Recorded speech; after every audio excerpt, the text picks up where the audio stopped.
Welcome, everybody. I'm Dinah Liversidge. I'm a celebrant, and I'm also the Chief Training Officer for the Celebrant Coaching and Training Academy and a Master Coach. So you've been wondering whether becoming an independent celebrant could be right for you. I'm going to talk you through some information that I hope will help you to decide whether that's the case.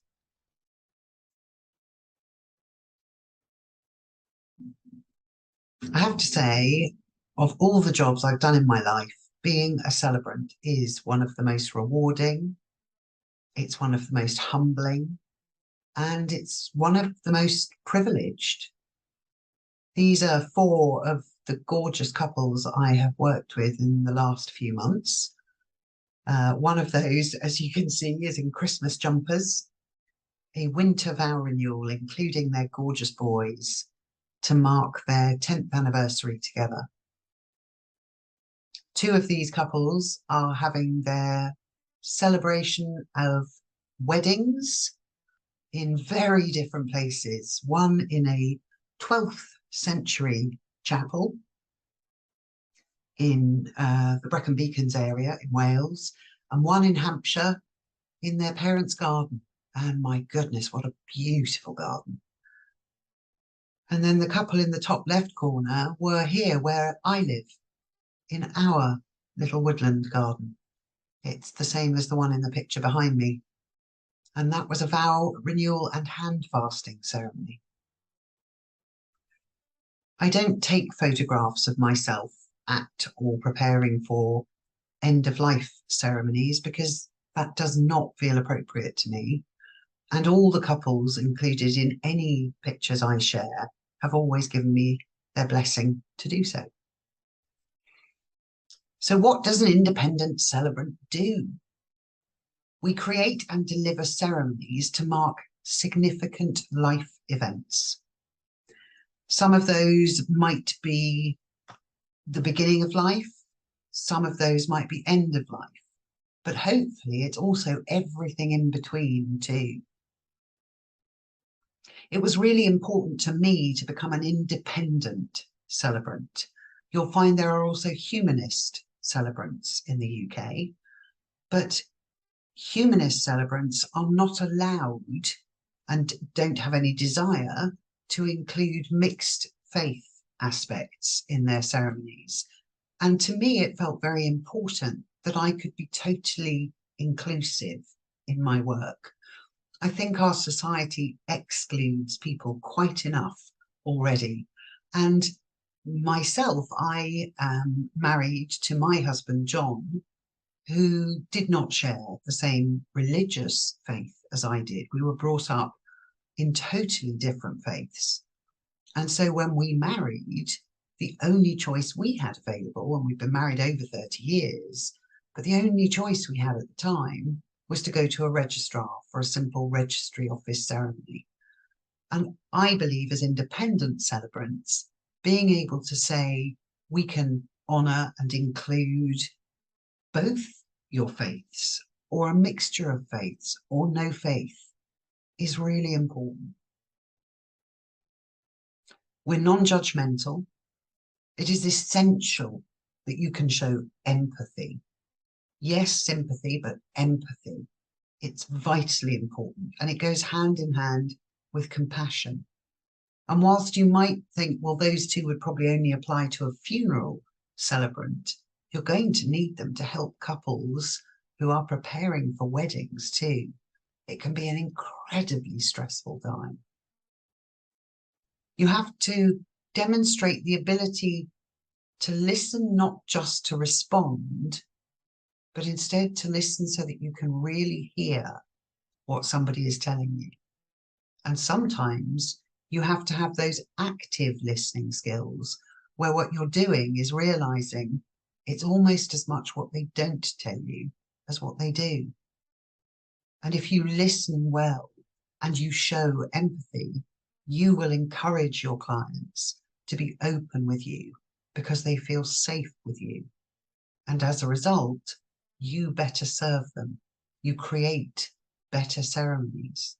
the ceremony they need.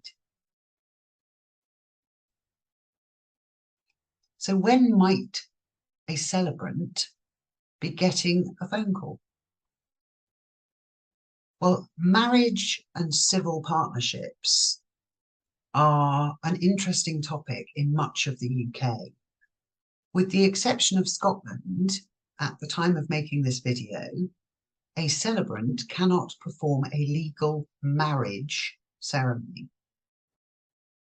The ceremony a celebrant can carry out for you is a wedding ceremony or a relationship ceremony. It is not a legally recognised binding ceremony of marriage. And it's very important that celebrants tell their clients this and make them aware. Now, in Scotland, humanist celebrants already are licensed to perform legal marriages. And at the time of making this video, the Law Commission for England and Wales is reviewing the extremely outdated marriage laws that carry out so many restrictions in the UK. We are very, very hopeful that MPs will decide that the law does indeed need reforming in line with the recommendations of the committee. And we're very much hoping that they will understand that in addition to humanist celebrants, as they have in Scotland, it's vitally important that independent celebrants are licensed to allow legal marriages of couples throughout the rest of the UK. If you take a peek at how many, take a Google search or a search online, how many weddings were performed by celebrants in the UK last year, we're running into the tens of thousands. So couples want a celebrant wedding because we can provide so much choice and because what we do is completely and absolutely bespoke. There are no templates. You don't get 10 weddings, pick the one you want. We write every ceremony totally uniquely for every couple we work with. So when else might a celebrant be called apart from weddings? Well, one of the most significant times is at the end of someone's life, the passing of a loved one, or perhaps the memorial to honour 5 years since they died. Or sadly, at the moment, I'm being asked to carry out a lot of ceremonies for those who lost their lives during COVID, which meant that a proper funeral or life celebration couldn't take place at that time. We are asked to help with significant anniversaries for relationships. And this isn't just a wedding anniversary. It can be the anniversary of when they met, the anniversary of their first home together. There are couples who will find lots of lovely reasons to celebrate their relationship. And there's no better way to do that than with a celebrant. Recovery after illness or a challenge is one of the most wonderful reasons to be asked to carry out a ceremony for a couple. You're being taken really deeply into their personal story. They're sharing something very, very confidential and significant with you. Maybe one of them strayed and it almost broke their relationship, but they've worked hard, they've had help, and now they want to start a new chapter and say, we're moving on stronger than ever before. And to let you into that and ask you to help them write the next page, take that step, is a huge thing. I was recently very lucky to work with a couple where one of them has survived cancer. She was given a terrible prognosis, but with the help of her wife, the two of them have come through 6 years of absolute hell. And they've come through because of their love and because of their support and belief in each other. So we wrote a glorious gratitude ceremony for them, where they talked about how grateful they were for each other's love and care, and also grateful for the future they have together that they really, really thought had been taken from them. pretty special being a celebrant. You're probably noticing I love what I do. New family members is another great reason to have a celebrant, and this can be a very simple naming ceremony. Many families don't want to go for a traditional faith-based naming, but they still want that ritual, that welcome to my tribe of our young offspring. Let's announce you to our loved ones and those who will be part of your development and future as you grow. And so to do that through a naming ceremony could be beautiful. But you know, this can be just as beautiful when two families come together. Maybe you're marrying a couple, or a couple have married for the second time. You've done a wedding celebration for them. And now you want to say, this is not just about two people though, is it?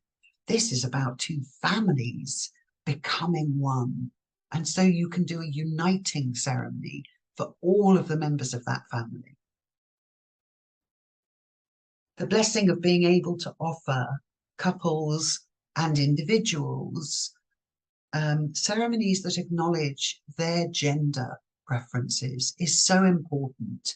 I've been working recently with somebody who's just received her driving license in her new name after many, many years of work and unbelievable effort and heartbreak. And now 2 years going through gender reassignment surgery. And she gets her driving license in her new name. That is something to celebrate. And we wrote a naming ceremony as an almost rebirth, something that it was a huge privilege to be able to do as a celebrant. Moving to a new home can be a really wonderful reason to come and say, let's talk about our future, our hopes and dreams for what we hope our family will have in this new home. And of course, many, many of us, huge proportion of the population in this country, work for ourselves. And any entrepreneur or solopreneur will tell you, running a business is hard sometimes. And so we want to celebrate when we're doing well. And having a ceremony to say, not always just to you, but to your team or your family who've supported you to grow that business, look at what we've achieved. Let's celebrate our 5-year anniversary as a business, is a just fabulous reason to call in a celebrant. And what kinds of ceremonies could we create for these people? Well, we've touched on it, but it's weddings, vow renewals, funerals, life celebrations, memorials. You know what? The great news is that as an independent celebrant, if somebody says to you, does a ceremony exist for this? Your answer can be, well, once we finish working together, there will be. Because you really can be as creative as you can imagine. There are no limits, as long as you're keeping it legal, to what you can create for somebody, and working with them as their celebrant, guiding them, helping them form that vision in their head. Oh, it's just glorious. It's a fabulous job. So a bit of a kind of grounding moment for you here. If you're thinking, this is my chance to stand and deliver wonderful eulogies and make people weep at weddings and talk about how fabulous I was, this is not the job for you. You are not going to be the one in the spotlight. If that's what you're looking for, you're looking at the wrong thing, because this is about standing next to others while they have their moment in the spotlight. Sometimes it's a joyous, glorious diva moment. And sometimes they'd rather be standing anywhere else. If you're ready to be the person standing next to that person, this is absolutely the role for you.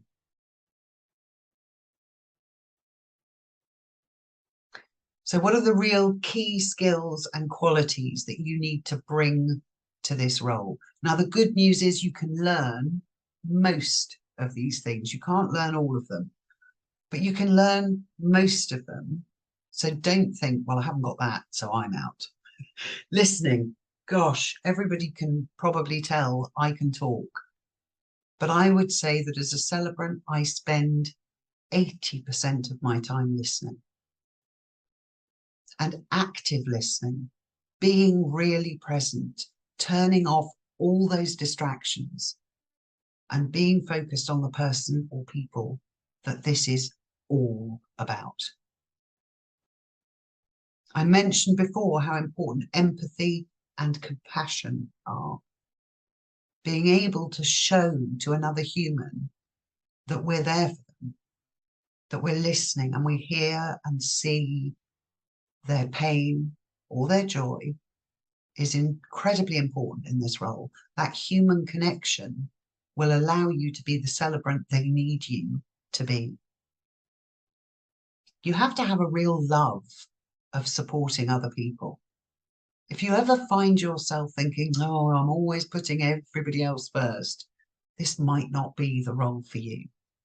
You have to love doing that. You have to be that person during a challenge or a crisis who can still be confident. Now, you may not be feeling it on the inside. You know that analogy of a duck or a swan on the water looking elegant and calm whilst underneath their legs are kicking like crazy?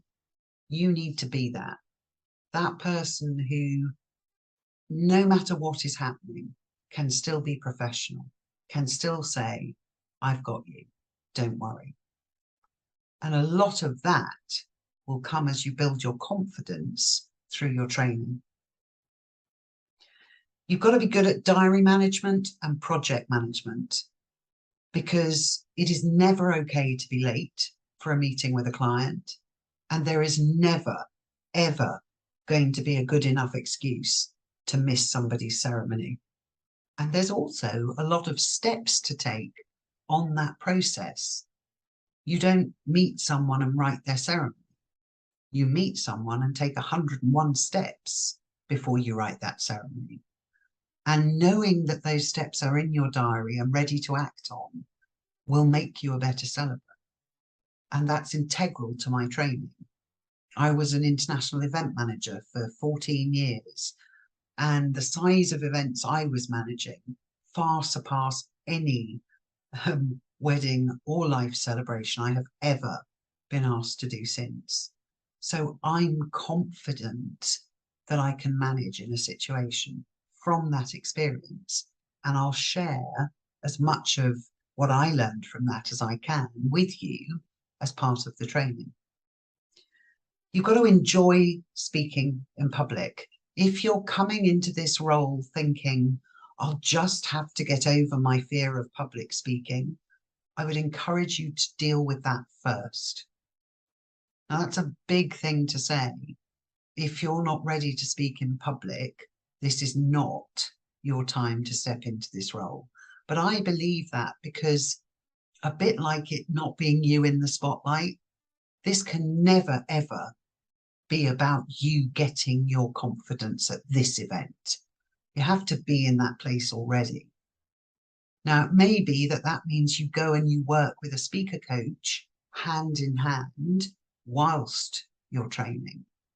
But you cannot ever deliver a ceremony for someone hoping that you're up to it. I hope that's really clear, that I'm not coming from a place of you can't learn or improve. I think I get better every time I speak. But I would never risk disappointing somebody because I wasn't ready to speak in public. So please consider that. You've got to be an avid reader, because being an avid reader will make you a better writer. And if you believe in writer's block, you need to take the block, take it outside and cut it into little pieces. Because when you are asked to write a ceremony for somebody tomorrow, you can't say, I'm sorry, I'm not really in the zone today. So when you become a celebrant, you also become a writer. And you need to network, and that's people to people, not cables or internets. It's people to people, probably in your community.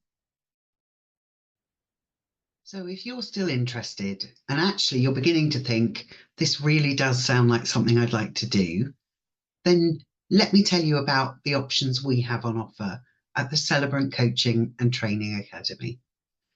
You can take our training one of three ways. You can take it as a pre-recorded set of 6 sessions, and I will give you feedback on the assignments between each session.